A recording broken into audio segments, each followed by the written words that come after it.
بڑھاپے کی پریشانیاں۔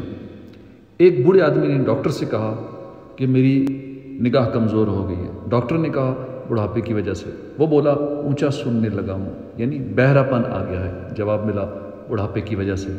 بولا کمر جھک گئی ہے، کہا بڑھاپے کی وجہ سے۔ بوڑھا تنگ آ کر بولا جاہل آدمی، تجھے بڑھاپے کے سوا کچھ نہیں آتا؟ جواب ملا یہ بے موقع غصہ بھی بڑھاپے کی وجہ سے ہے۔ انسان پیدائش سے لے کر موت تک کا سفر 3 مراحل میں طے کرتا ہے: بچپن، جوانی اور بڑھاپا۔ بخاری شریف کی شرح فتح الباری میں ہے، بچپن کے ماہوں سال گزارنے کے بعد انسان بالغ ہونے پر جوانی کے دور میں داخل ہو جاتا ہے اور 30 سال کی عمر تک جوان رہتا ہے۔ اس کے بعد جوانی ڈھلنا شروع ہوتی ہے اور 40 سال کی عمر میں زندگی کے آخری مرحلے بڑھاپے کی شروعات ہو جاتی ہے۔ ڈھل جائے گی یہ جوانی جس پہ تجھ کو ناز ہے، تو بجا لے چاہے کتنا 4 دن کا ساز ہے۔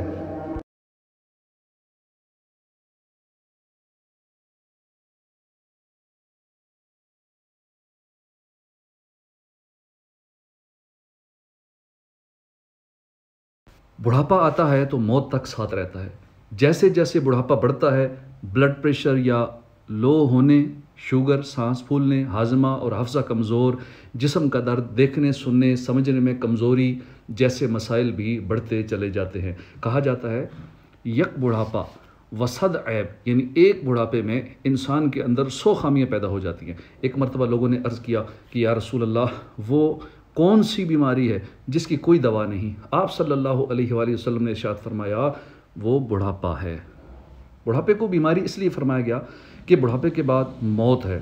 جیسے بیماری کے بعد موت ہوتی ہے، نیز بڑھاپے میں بہت بیماریاں دبا لیتی ہیں۔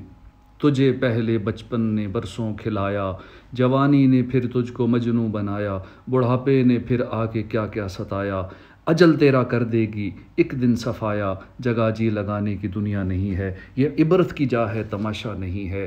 انسان کا بڑھاپا آزمائشوں سے بھرپور ضرور ہوتا ہے، لیکن مومن کا بڑھاپا اسے آخرت میں فائدہ بھی دے گا۔ چنانچہ نبی کریم رؤوف الرحیم صلی اللہ علیہ وآلہ وسلم نے فرمایا جو شخص اسلام میں بوڑھا ہوا، یہ بڑھاپا اس کے لیے قیامت کے دن نور ہوگا۔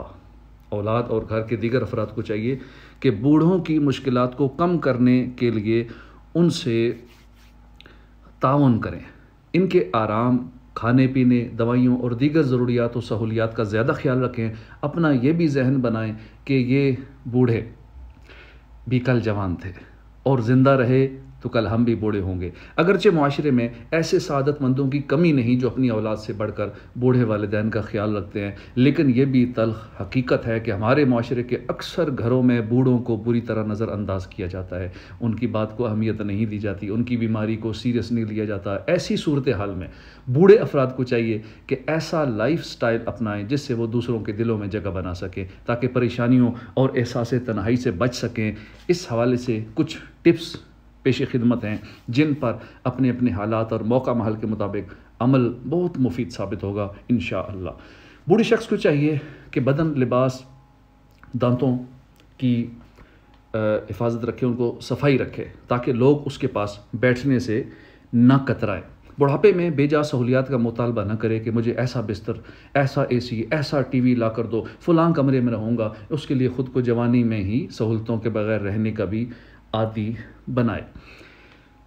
گھر والوں کے درمیان اس وقت بیٹھے جب تک وہ دلچسپی سے بیٹھے، اگر وہ دائیں بائیں ہونے لگیں تو سمجھ آئے اور اپنے کمرے کا رخ کرے۔ بات بات پر تنقید سے گریز کرے۔ کچن وغیرہ کے معاملات میں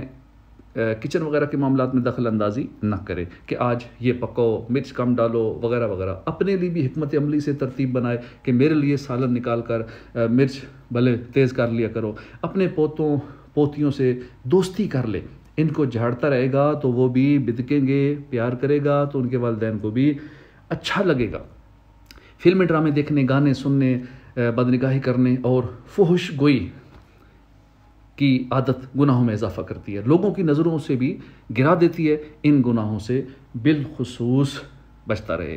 بہو بیٹا باہر جانے لگیں تو ساتھ نہ چپکا رہے کہ میں بھی جاؤں گا، وہ نہ لے جائیں تو شکایت بھی نہ کرے۔ اپنی بیماریاں حتی الامکان چھپائے، شکوے سے بچے، اولاد کو اچھے انداز میں علاج کا کہنے میں حرج نہیں، اپنی زوجہ سے ایسا حسن سلوک رکھے کہ وہ بڑھاپے میں اس کی خوش دلی سے خدمت کرے، نہ کہ بدلہ لینے پر اتر آئے، اپنے ساتھ ہونے والے سلوک کی جھوٹی سچی شکایتیں دوسروں کے سامنے نہ کرے، اس سے اولاد بدزان ہو جاتی ہے کہ ہم اتنا خیال رکھتے ہیں پھر بھی یہ ہماری برائیاں ہی کرتے ہیں۔ گھر میں ہونے والی لڑائیوں میں فریق نہ بنے، غیر جانبدار رہے، اس کا وقار بڑھے گا۔ بڑھاپے میں جوانی والی اچھل کود زیب نہیں دیتی، چلنے پھرنے اٹھنے بیٹھنے میں اپنے وقار کا خیال رکھیں۔ اس حقیقت کو مانیں کہ اب میں بوڑھا ہو چکا ہوں، لٹکی ہوئی کھال، لڑکھڑاتی ہوئی چال اور جھکی ہوئی کمر کے ساتھ ابھی تو میں جوان ہوں کہ نعرے نہ لگائے۔ زبان کو کنٹرول کر لے، اللہ کی رحمت سے معاملات درست ہو جائیں گے۔ اولاد واقعی گھاس نہیں ڈالتے، تو اسباب پر غور کرے، خود کو تھوڑا بہت تبدیل کرے، ان کے رویے میں بھی تبدیلی آ جائے گی۔ گلی محلے میں جھگڑے نہ پالے، گھر والے تنگ پڑ جائیں گے، پھر ان کے رد عمل سے یہ بوڑھا تنگ پڑ جائے گا۔ گھر میں آنے والے ملاقاتیوں کی تعداد محدود رکھے اور انہیں بھی گھنٹوں لے کر نہ بیٹھا رہے۔ تلاوت، نماز، ذکر و اذکار کا معمول رکھے، دل کو سکون ملے گا۔ گھر کے راز باہر کے لوگوں کے سامنے نہ کھولے، ایک کی ہمدردیاں سمیٹنے کے لیے اس کے سامنے دوسرے کی غیبتیں نہ کرے کہ یہ گناہ کا کام ہے۔ اللہ کریم آپ کا بڑھاپا آسان فرمائے، آمین۔